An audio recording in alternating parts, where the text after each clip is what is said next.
व्रत करे माँ अहोई का, संतान सुख हित मान। आशीष दे माँ अहोई, पूर्ण हो सब काम। पूजे माता अहोई को, रखे संतान का ध्यान। धन धान्य सुख समृद्धि, पाए परिवार अपार। आप सभी को अहोई अष्टमी की बहुत बहुत शुभकामनाएं। अहोई माता सभी की संतानों की रक्षा करे और निसंतानों को संतान सुख प्रदान करे।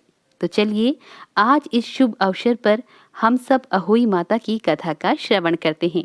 आप सभी अपनी अपनी संतानों की सुख समृद्धि, उज्जवल भविष्य और उत्तम स्वास्थ्य के लिए कमेंट बॉक्स में अहोई माता की जय अवश्य लिखिएगा। पौराणिक कथा के अनुसार एक नगर में एक साहूकार रहा करता था। उसके 7 लड़के थे, 7 बहुएं थी और एक लड़की थी।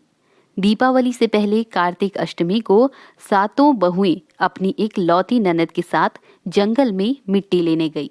जहां से वे मिट्टी खोद रही थी, वहीं पर स्याऊ सेदी की मान थी। मिट्टी खोदते समय ननद के हाथ से स्याऊ का बच्चा मर गया। इससे स्याऊ माता बहुत क्रोधित हुई और बोली कि अब मैं तेरी कोख बांधूंगी। तब ननद अपनी सातों भाभियों से बोली कि तुम में से कोई मेरे बदले अपनी कोख बंधवा लो। सभी भाभियों ने अपनी कोख बंधवाने से इनकार कर दिया, परंतु छोटी भाभी सोचने लगी कि यदि मैं कोख नहीं बंधवाऊंगी तो सासू जी नाराज हो जाएंगी। ऐसा विचार करके उसने ननद के बदले अपनी कोख बंधवा ली। उसके बाद जब उसे जो भी बच्चा होता वो 7 दिन के बाद मर जाता। एक दिन साहूकार की स्त्री ने पंडित जी को बुलाकर पूछा कि क्या बात है, मेरी इस बहू की संतान 7वें दिन क्यों मर जाती है। तब पंडित जी ने बहू से कहा कि तुम काली गाय की पूजा किया करो। काली गाय स्याऊ माता की सहेली है, वह तेरी कोख छोड़े तो तेरा बच्चा जिएगा। इसके बाद से वह बहू प्रातःकाल उठ जाती और चुपचाप काली गाय के नीचे गोबर निकालती और साफ सफाई किया करती थी। एक दिन गौ माता बोली कि आजकल मेरी इतनी सेवा कौन कर रहा है, सो आज देखूंगी। गौ माता सुबह सुबह जाग गई तो क्या देखती है कि साहूकार के बेटे की छोटी बहू उसके नीचे की साफ सफाई कर रही है। तब गौ माता बोली कि तुझे किस चीज की इच्छा है जो तू मेरी इतनी सेवा कर रही है, मांग, क्या चीज मांगती है। तब साहूकार की बहू बोली कि स्याऊ माता तुम्हारी सहेली है और उन्होंने मेरी कोख बांध रखी है, उनसे मेरी कोख खुलवा दो। गौ माता ने कहा अच्छा। तब गौ माता 7 समुंदर पार अपनी सहेली के पास उसको लेकर चली। रास्ते में कड़ी धूप थी, इसलिए दोनों एक पेड़ के नीचे बैठ गई। थोड़ी देर में एक सांप आया और उसी पेड़ पर गरुड़ पंखनी के बच्चे थे, उनको मारने लगा।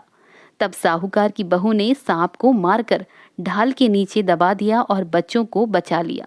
थोड़ी देर में गरुड़ पंखनी आई तो वहां खून पड़ा देखकर साहूकार की बहू को चोंच मारने लगी। तब साहूकार की बहू बोली कि मैंने तो तेरे बच्चों की रक्षा की है, मैंने उन्हें नहीं मारा, बल्कि सांप तेरे बच्चे को डसने आए थे और मैंने उन्हें बचाया है।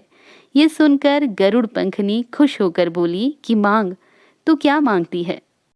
वह बोली कि 7 समुंदर पार स्याऊ माता रहती है, मुझे तू उसके पास पहुंचा दे। तब गरुड़ पंखनी ने दोनों को अपनी पीठ पर बैठाकर स्याऊ माता के पास पहुंचा दिया। स्याऊ माता उन्हें देखकर बोली कि आ बहन, बहुत दिनों बाद आई है। फिर कहने लगी कि बहन, मेरे सिर में जूं पड़ गई है। तब सुरही के कहने पर साहूकार की बहू ने सिलाई से उसकी जुएं निकाल दी। इस पर स्याऊ माता प्रसन्न होकर बोली कि तेरे 7 बेटे और 7 बहुएं हों। साहूकार ने बोली कि मेरा तो एक भी बेटा नहीं, 7 कहाँ से होंगे। स्याऊ माता बोली, वचन दिया, वचन से फिरूं तो धोबी के कुंड पर कंकरी होऊं। तब साहूकार की बहू बोली, माता, मेरी कोख तो तुम्हारे पास बंद पड़ी है। ये सुनकर स्याऊ माता बोली, अरे तूने तो मुझे ठग लिया, मैं तेरी कोख खोलती तो नहीं, परंतु अब खोलनी पड़ेगी। जा, तेरे घर में तुझे 7 बेटे और 7 बहुएं मिलेगी। तू जाकर उजमन करना, 7 अहोई बनाकर 7 कढ़ाई करना। वह घर लौट आई और देखा तो 7 बेटे और 7 बहुएं बैठी हैं। वह खुश हो गई। उसने 7 अहोई बनाई, 7 उजमन किए, 7 कढ़ाई की। दीपावली के दिन जेठानियां आपस में कहने लगी अपने बच्चों को कि जल्दी जल्दी पूजा कर लो, कहीं छोटी बहू बच्चों को याद करके रोने न लगे। थोड़ी देर में उन्होंने अपने बच्चों से कहा, अपनी चाची के घर जाकर दिखाओ कि वो अभी तक रोई क्यों नहीं। बच्चों ने देखा और वापस आकर कहा कि चाची तो कुछ मांड रही है, खूब उजमन हो रहा है। ये सुनकर जेठानियां दौड़ी दौड़ी उसके घर आई और जाकर पूछने लगी कि तुमने कोख कैसे छुड़ाई।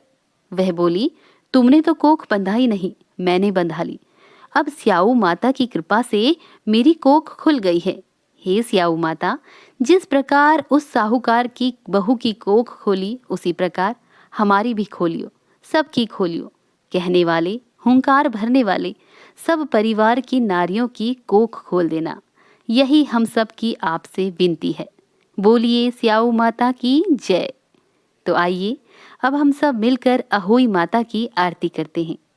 जय अहोई माता मैया, जय अहोई माता, तुमको निश दिन सेवत, तुमको निश दिन सेवत, हर विष्णु विधाता। ओम जय अहोई माता। ब्रह्माणी रुद्राणी कमला तू ही है जगमाता, मैया कमला तू ही है जगमाता। सूर्य चंद्रमा ध्यावत, सूर्य चंद्रमा ध्यावत, नारद ऋषि गाता। ओम जय अहोई माता। माता रूप निरंजन, सुख संपत्ति दाता, मैया सुख संपत्ति दाता। जो कोई तुमको ध्यावत, जो कोई तुमको ध्यावत, नित्य मंगल आता। जय अहोई माता। तू ही पताल बसंती, तू ही है शुभदाता, मैया तू ही है शुभदाता। प्रभाव कर्म प्रकाशन, प्रभाव कर्म प्रकाशक, जगनिधि से त्राता। जय अहोई माता। जिस घर थारो वासा, वाही में गुण आता, मैया वाही में गुण आता। कर न सके सोई कर ले, कर न सके सोई कर ले, मन नहीं धड़काता। जय अहोई माता।